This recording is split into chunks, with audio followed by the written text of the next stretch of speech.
Why would you force girls to be in the restroom and change with boys? Why would that even be an issue?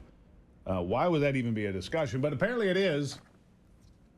Apparently that is a discussion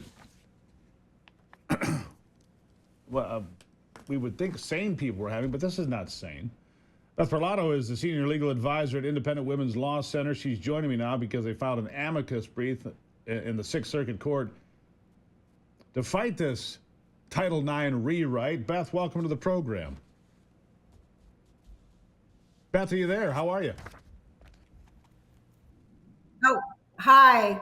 How are you? Good to have you here on the program. Look, It doesn't seem like I have a good connection. Okay, well, we're live, so you're there. So you're all right. You've signed this amicus brief in the Sixth Circuit Court and the current status to take on the Biden administration, the Harris administration. What is this about? Tell us about it. Yeah, so as probably your listeners already know, the Biden-Harris administration has attempted to illegally rewrite Title IX. And Title IX going back, over 50 years, giving women the opportunities that they deserve. So any educational system in the United States that receives federal funding is bound by Title IX. And because the Biden administration didn't have enough votes in Congress, they tried to just do this administratively and attempt to rewrite. And going back 50 years, the definition of sex was male and female. There was no question. And what the Biden-Harris administration is attempting to do is they're attempting to redefine the definition of sex to include gender identity. Yeah, so here's the thing. A lot of this nonsense has been tossed out. The more egregious things, the surgeries, the hormone therapies, and some of the other crazier things that are going on, because this is all part of the same conversation. Beth, it's this strange conversation that boys and girls are the same. They're not. Newsflash. But in Europe, these ideas are being cast aside as being, barbaric, which they are. And so you fighting back is an important step here. And you're not the only one fighting back.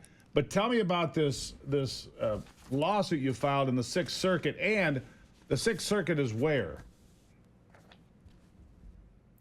So the Sixth Circuit is, it includes Tennessee. So the case in the Sixth Circuit is the Tennessee v. Cardona, which is against the Department of State. Now there were several of these Title IX court cases that played out throughout the country. And we just filed this amicus brief in the Sixth Circuit. And then actually today, Independent Women's Forum will be filing another amicus brief in, I believe it's the Fifth Circuit in the Louisiana case. And then there also is one that we're going to be filing next week in the Kansas case. So what has happened now with all of these court cases playing out throughout the country? There are 26 states right now that have there are preliminary injunctions, which means that in those states, Title IX has been stayed. So it cannot take effect in those 26 states.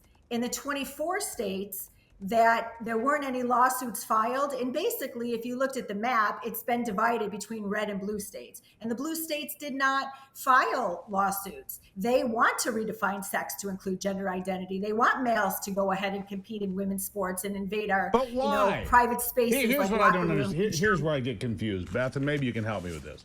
If this was put up, even if you went to the bluest of blue states, if you went to someplace like Massachusetts, Delaware, whatever, the bluest of blue states, and you put this on the ballot any year and said, do you want these things? Do you want boys to compete in girls' sports? Do you want parents to be, kept in the dark about their child's transition in school? Do you want boys and girls changing in the same locker room? Put it all on the ballot. It would get rejected 9-1 in the bluest of blue states. It would get hammered. This wouldn't pass any state in America, not one. Why are we doing this? What is their goal? Why do they keep persisting in this perversion? Yeah. It's disgusting. And honestly, I don't understand it. I've been a lawyer for 30 years, and I can't even believe we're here. It makes no sense to me. It's not, they're not even using common sense, this whole gender ideology movement. But I do want to add, I am a licensed attorney in New York State. So I've practiced law in New York for 31 years. And it's interesting that you just brought that up, because New York has a constitutional amendment that it will be on the ballot November 5th in this exact issue. They are trying to change the Constitution to include gender identity as a protected class. So it is happening in New York, which is one of the bluest of the blue states, which we are fighting against that ballot measure as Independent Women's Forum. And I don't understand it. It's absolutely crazy. I think that if you sat down with people, the great majority of Americans just using common sense, they understand that this is crazy. You know, what about the safety and the protection of women? We need to be there. We need these protections. That's what Title IX afforded us. And it does not make any sense. And I don't understand why the left is pushing this radical woke agenda. And Biden-Harris administration, they're right behind it. They certainly are. I don't understand it either. Nobody supports this. It's not popular anywhere. Even Democrats, even progressives realize this is just strange behavior. If people want to find out more about what you're doing, Beth, with the Independent Women's Law Center, tell them where they can find you. Sure. So you could find us at the independentwomensforum.org. And I could just add in there that if you just put in the search bar Title IX, there are a lot of materials that can be at your fingertips to understand this issue. We have what's called a competition report that highlights pages and pages and pages of documented scientific evidence of the biological differences between men and women. So I would encourage your listeners to go there. Yeah.